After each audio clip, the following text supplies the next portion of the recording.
training camps start late September. So a lot of guys, I'm sure, didn't want to add 6 weeks to their late summer leading right into camp, and it's already a long season, so schedules, it's tough. You got a chance to check out the international competition?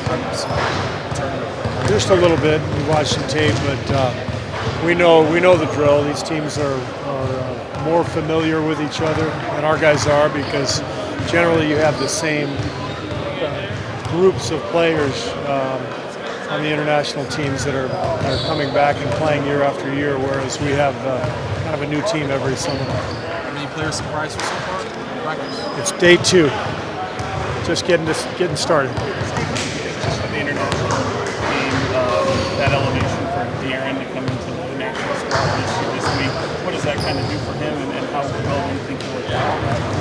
I think it's a great experience for him. De'Aaron's already a really good NBA player, but there's another level he can get to, and to come in and play with these players from around the league, to play for Greg Popovich, to play for your country.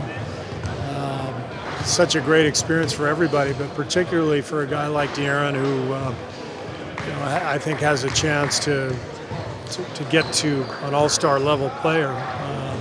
This could be an important stepping stone. With Harrison, you have a little familiarity with him, and he's kind of like the old head around here, still wanting to do it, doesn't want to turn USA basketball down and didn't play.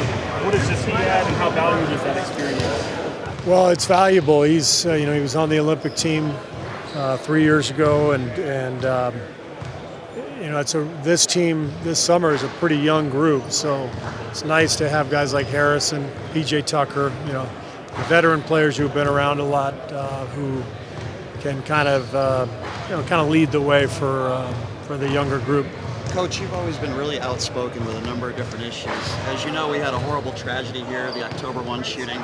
What do you make of what's taken place in this country, particularly over the weekend? And what do you make of Donald Trump's response to that?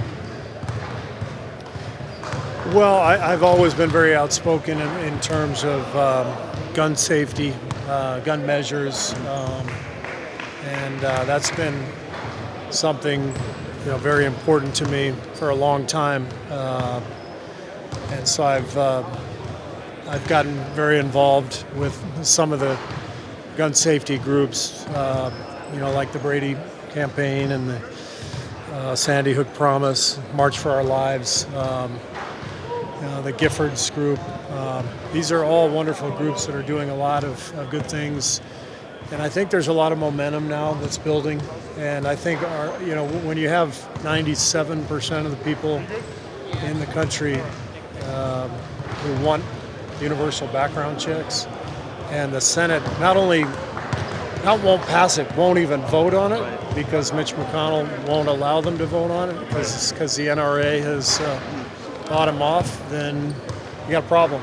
So I think that's the issue. I think we have to have elected leaders who are willing to value human life over their own jobs and their contributions from the NRA. If you had a chance right now to talk to the president, what would you say to him? Nothing. Really? You wouldn't address it? Do you think he bears some responsibility, though, with some of the rhetoric?